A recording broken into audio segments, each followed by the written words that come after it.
ॐ केकीकण्ठाभनीलं सुरवरविलसद्विप्रपादाब्जचिह्नं सौभाग्यं पीतवस्त्रं सरसिजनयनं सर्वदा सुप्रसन्नं पाणौ नाराचतापं कपिनिकरयुतं बन्धुना सेव्यमानम् नौमीड्यं जानकीशं रघुवरमनिशं पुष्पकारूढरामम् कोसलेन्द्रपदकञ्जमञ्जुलौ कोमलावजमहेशवन्दितौ जानकीकरसरोजलालितौ चिन्तकस्य मनभृङ्गसङ्गिनौ कुन्द इन्दुधरगौरसुन्दरम् अम्बिकापतिमभीष्टसिद्धिदम् कारुणीककलकञ्जलोचनं नौमि शङ्करमनङ्गमोचनम् भवतां समेषां श्रीमद् वाल्मीकि रामायण पारायणोपक्रमे हार्दं स्वागतम् अभिनन्दनम्। इदानीम् उत्तरकांडस्य 85तमः सर्गः आरभ्यते। इस सर्ग में भगवान विष्णु के तेज का इंद्र और वज्र आदि में प्रवेश, इंद्र के वज्र से वृत्रासुर का वध तथा ब्रह्म हत्याग्रस्त इंद्र का अंधकार में प्रदेश में जाना, यह सब वर्णन वर्णित है। लक्ष्मणस्य तु तद्वाक्यं श्रुत्वा शत्रु निबर्हणः वृत्रघातमशेषेण कथयेत्याह सुब्रत। लक्ष्मण का यह कथन सुनकर शत्रुओं का संहार करने वाले श्री रामचंद्र जी ने कहा, उत्तम व्रत का पालन करने वाले सुमित्रा कुमार, वृत्रासुर के वध की पूरी कथा कह सुनाओ। राघवेण इव मुक्तस्तु सुमित्रानंदवर्धनः भूय एव कथां दिव्यां कथयामास सुब्रतः। श्री रामचंद्र जी के इस प्रकार आदेश देने पर उत्तम व्रत के पालक सुमित्रानंदन लक्ष्मण ने पुनः उस दिव्य कथा को सुनाना आरंभ किया। सहस्राक्ष वचः श्रुत्वा सर्वेषां च दिवौकसां विष्णुर्देवानुवाचेदं सर्वानिन्द्र पुरोगमान्। प्रभो, शास्त्र नेत्रधारी इंद्र तथा संपूर्ण देवताओं की वह प्रार्थना सुनकर भगवान विष्णु ने इंद्र आदि सब देवताओं से इस प्रकार कहा, पूर्वं सौहृदबद्धोऽस्मि वृत्रस्येह महात्मनः तेन तेन युष्मत्प्रियार्थं हि नाहं हन्मि महासुरम। देवताओं, तुम्हारी इस प्रार्थना के पहले ही मैं महामना वृत्रासुर के स्नेह बंधन में बंधा हुआ, इसलिए तुम्हारा प्रिय करने के उद्देश्य से मैं उस महान असुर का वध नहीं करूंगा। अवश्यं करणीयं च भवतां सुखमुत्तमम् तस्मादुपायमाख्यास्ये सहस्राक्षो वधिष्यति।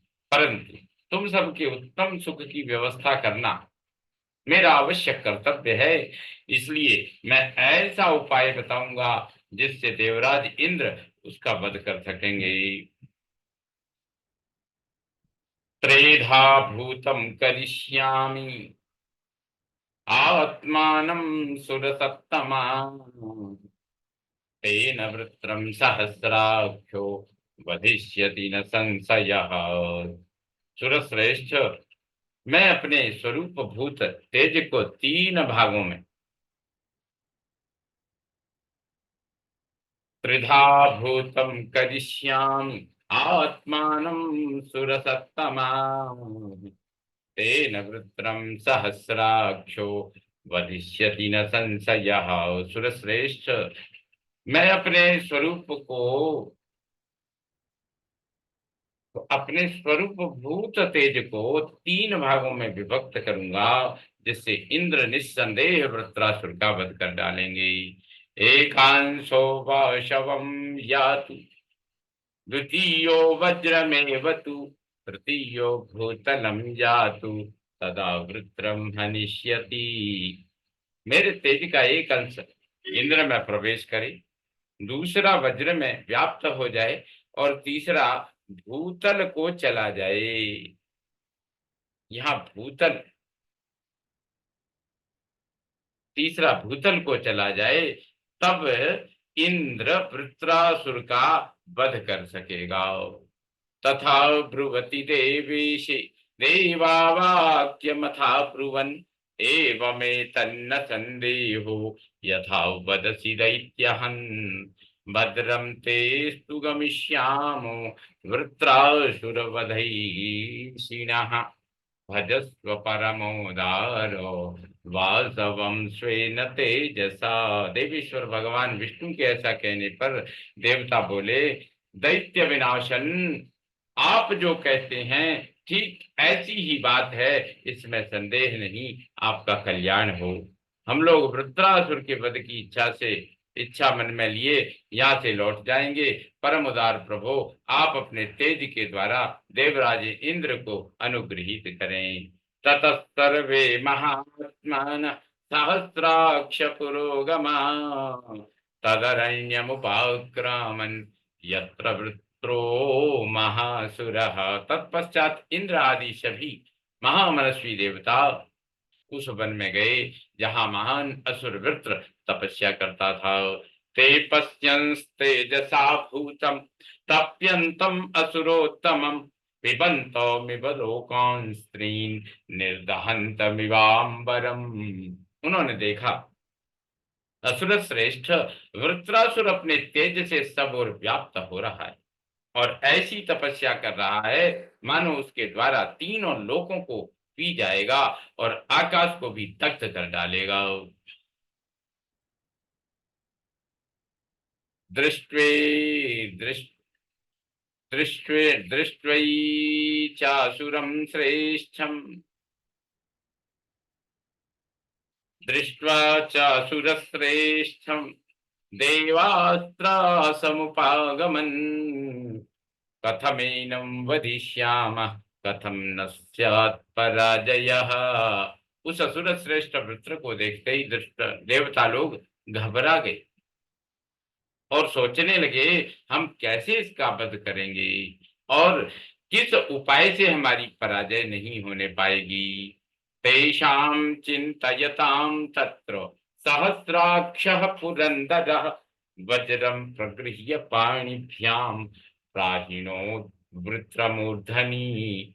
वे लोग वहां इस प्रकार सोच ही रहे थे कि सहस्र नेत्रधारी इंद्र ने दोनों हाथों से वज्र उठाकर उसे वृत्रासुर के मस्तक पर दे मारा। कालाग्निनेव घोरेण दीप्तेनैव महार्चिषा पतता वृत्रशिरसा जगत्रासमुपागमात्। इंद्र का वह वज्र महाप्रलय की अग्नि के समान भयंकर और दीप्तिमान था। उससे बड़ी भारी लपटें उठ रही थी। उसकी चोट से कटकर जब वृत्रासुर का मस्तक गिरा तब सारा संसार भयभीत तो हो उठा। असंभाव्यं वधं तस्य वृत्रस्य विबुधाधिपः चिन्तयानो जगामासु लोकस्यान्तं महायशाः। निरपराध वृत्रासुर का वध करना उचित नहीं था, अतः उसके कारण महायशस्वी देवराज इंद्र बहुत चिंतित हुए और तुरंत ही सब लोगों के अंत में लोकालोक पर्वत से परवर्ती अंधकारमय प्रदेश में चले गई। तमिंद्रम ब्रह्महत्यासु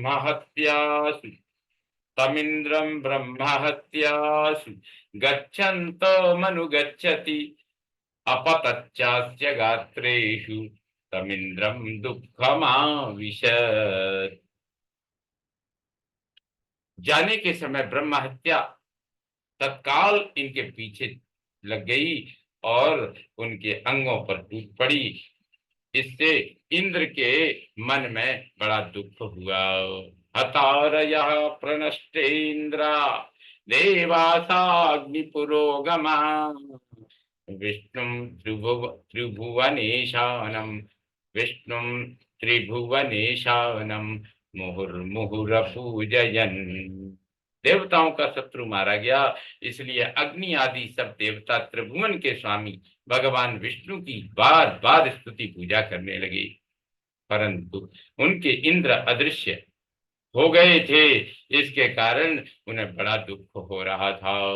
त्वं गति परमेशान पूर्वजो जगत पिता रक्षार्थम सर्वभूतानां विष्णुस्त्वं उपजग्मिवान। देवता बोले, परमेश्वर आप ही जगत के आश्रय और आदि पिता हैं। आपने संपूर्ण प्राणियों की रक्षा के लिए विष्णु रूप धारण किया है। अतश्चायं त्वया वृत्रो ब्रह्म हत्या च वासवम् पार्थते सुरसार्दूलो मोक्षम तस्य विनिर्दिश। आपने ही इस वृत्रासुर का वध किया है, परंतु ब्रह्म हत्या इंद्र को कष्ट दे रही है। अतः सुर श्रेष्ठ, आप उनके उद्धार का कोई उपाय बताइए। तेषां तदवचनं श्रुत्वा देवानां विष्णुरब्रवीत् मामेव यजतां शक्रः पावयिष्यामि वज्रिणम्। देवताओं की यह बात सुनकर भगवान विष्णु बोले, इंद्र मेरा ही यजन करे, मैं मैं उन वज्रधारी देवराज इंद्र को पवित्र कर दूंगा। पुण्येन हयमेधेन मामिष्ट्वा पाक शासनः पुरमेष्यति देवानां इंद्रत्वम् अकुतो भयः। पवित्र अश्वमेध यज्ञ के द्वारा मुझे यज्ञ पुरुष की आराधना करके पाक शासन इंद्र पुनः देवेंद्र पद को प्राप्त कर लेंगे और फिर उन्हें किसी से भय नहीं रहेगा। एवं संदिश्यतां वाणी देवानां च अमृतोपमां जगाम विष्णुर्देवेश स्तूयमानस्त्रिविष्टपम्। देवताओं के समक्ष अमृतमयी वाणी द्वारा उक्त संदेश देकर देवेश्वर भगवान विष्णु अपनी स्तुति सुनते हुए परम धाम को चले गए। इत्यादि से श्रीमद् रामायणे वाल्मीकि आदि काव्ये उत्तर कांडे 85तम सर्ग संपूर्णतां याति। ओम पूर्णमद पूर्णमिदं पूर्णात् पूर्णमुदच्यते पूर्णस्य पूर्णमादाय पूर्णमेवावशिष्यते।